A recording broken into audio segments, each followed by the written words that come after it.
नमस्ते, मेरो नाम चाहिँ रश्मि पनेरू। अहिले हजुरहरूले मेरो भिडियो फोटोहरू सबैतिर देख्नु भएको होला, फेसबुक तथा टिकटकमा अनि अन्य सोशल मिडियामा देख्नु भएको होला। खास गरी चाहिँ टिकटकमा चाहिँ धेरै नै मान्छेहरूले मेरो फोटोहरू युज गरेर अनि नराम्रो भनिराख्नु भएको छ। अनि मैले कमेन्टहरू पनि देख्दै थिएँ, एकदमै धेरै मान्छेहरूले कमेन्ट पनि नराम्रो गर्नुभएको थियो। म तिनीहरूलाई के भन्न चाहन्छु भन्दाखेरि चाहिँ हजुरहरूले चाहिँ एउटा साइडको मात्रै स्टोरी सुनेर, एउटा मान्छेले भनेको अनुसार मात्रै सुनेर पढेर कसरी एउटा मान्छेलाई जज गर्न सक्नुहुन्छ, कसरी मलाई नराम्रो बनाउन सक्नुहुन्छ? हजुरहरूलाई के थाहा छ मेरो लाइफको बारेमा? रियालिटी के भइरहेको छ, रियालिटी के हो भनेर हजुरलाई के थाहा छ र? केही पनि थाहा छैन। अनि अर्को कुरा चाहिँ सबैतिर फेसबुकतिर टिकटकतिर के कुरा भइरहेको छ भन्दाखेरि चाहिँ म यहाँ अमेरिकामा केटासँग लिभिङ टुगेदरमा बसिरहेको छु, त्यो पाकिस्तानी केटासँग यहाँ हामी दुईजना सँगै अपार्टमेन्टमा बसिरहेछौँ भन्ने कुरा छ, जो कुरा सत्य होइन। यदि जसले भन्दैछ भनिरहेको छ जो मान्छेले हामी यहाँ सँगै बसिरहेछौँ भनेर, त्यो मान्छेलाई प्रुफ माग्नुहोस्। यदि त्यो मान्छेसँग प्रुफ छैन भनेपछि म दिन्छु हजुरहरूलाई प्रुफ। मसँग छ, हरेक महिना मैले रेन्ट पे गरेको मसँग सबुत छ। म यहाँ एउटा सानो अपार्टमेन्टमा हामीहरू कसरी स्ट्रगल गरेर सबै स्टुडेन्टहरू, सबै मेरो केटी साथीहरू, हामी 4 जना बस्थ्यौँ। सबै साथीहरू मिलेर बसेर गरेर कसरी सबै गरिरहेको थिएँ मलाई मात्र थाहा छ, त्यो कुराहरू हजुरलाई थाहा छैन। अनि अर्को कुरा चाहिँ सबैतिर मेरो बुवालाई चाहिँ नराम्रो बनाइराख्नु भएको छ हजुरहरूले। बिहे गर्दाखेरि भगाएर मलाई ल्याउँदाखेरि उसले मेरो मम्बाको पर्मिसन लिएर भगाएर ल्याएको होइन नि मलाई। बिहे गर्दाखेरि उसले मेरो मम्बाबालाई सोधेको थियो। अनि अहिले चाहिँ मेरो मम्बाबा चाहिँ मेरो बुवा चाहिँ बिचमा कहाँबाट आउनुभयो? अनि अर्काको बुवालाई, अर्काको फ्यामिलीमाथि अनि यत्तिकै जे पाए त्यही अनि दोष लाउने, अनि अर्काको बुवालाई नराम्रो भन्ने, तपाईँहरूलाई यो हक कसले दियो? कसैलाई जज गर्ने, कसैको बारेमा नराम्रो भन्ने? अनि सबैजनाले भनिराख्नु भएको छ कि त्यो भाइलाई न्याय मिल्नुपर्छ अरे, न्याय दिन्छौँ रे। न्याय दिनलाई गर्नलाई तपाईँहरू को हो र? जज छ त, कोर्ट छ त, उनीहरू भएको के फाइदा? नि तपाईँहरूले नै न्याय दिने भए, सबै डिसिजनहरू तपाईँहरूले नै बनाउने भए त के हुन्थ्यो र? आफ्नो भ्युज बढाउनको लागि, आफ्नो लाइकहरू बढाउनको लागि यत्तिकै मान्छेको कसैको पनि फोटो युज गरेर यत्तिकै जे पाए त्यही बोल्न पाउँछ, गाली गर्न पाउँछ। मेरो इमेज छैन, ऊ छैन, मेरो इज्जत छैन।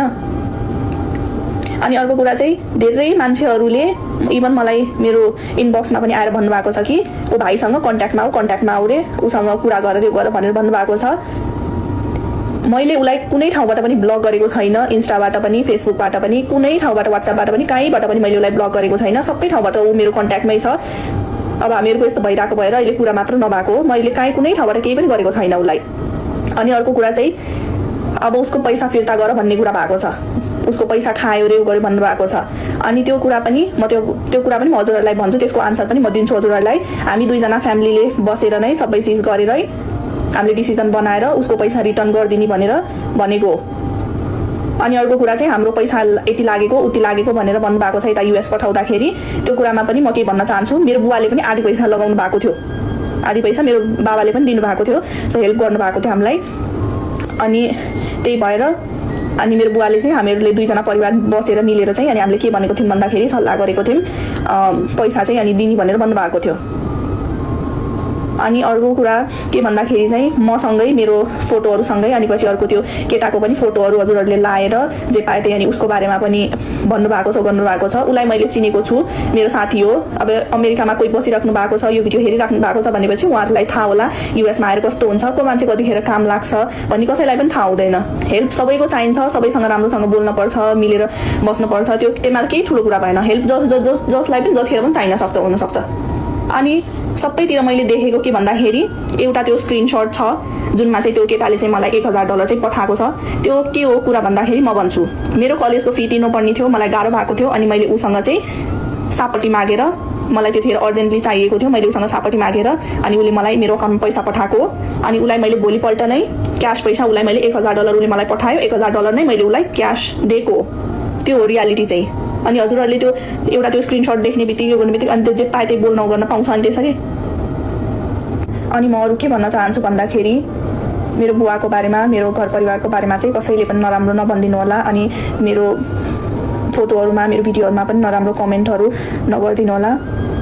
अनि यो सबै उसले किन गर्दैछ, मलाई किन अहिले बदनाम गरिरहेको छ, बेइज्जत किन गरिरहेको छ भन्दाखेरि चाहिँ उसले चाहिँ मेरो फ्यामिलीसँग मसँग 2 करोडको डिमान्ड गरेको थियो पैसाको लागि। अनि जो कि हामीले त्यति धेरै पैसा हामी दिन सक्दैनौँ, गर्न सक्दैनौँ भनेर भन्यौँ। अनि त्यसपछि चाहिँ आएर उसले यस्तो गरेको उसले पहिला चाहिँ 2 करोडको डिमान्ड गरेको थियो अनि केही समयपछि चाहिँ उसले अनि ल हाम्रो लागेको पैसा दिनु भनेर भनेको थियो अनि त्यही अनुसारले हामीले उसलाई 20 लाख रुपैयाँ उसको लागेको जति पैसा थियो अनि त्यो सबै दिने भनेर भनेको थियौँ हामीले। कसैको पैसा खाने गर्ने भनेको छैन पहिलो कुरा चाहिँ।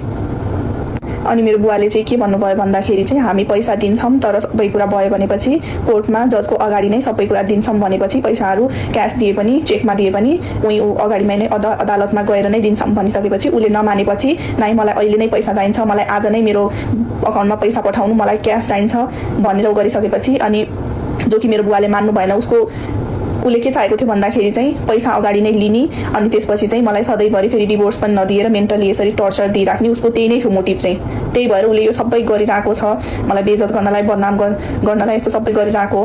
अब म हजुरहरूलाई धेरै केही भन्न चाहदिनँ। प्लिज अब मेरो बारेमा त्यस्तो नराम्रो भिडियोहरू, मेरो परिवारको बारेमा, मेरो बारेमा कसैले पनि नराम्रो नसोचिदिनु होला।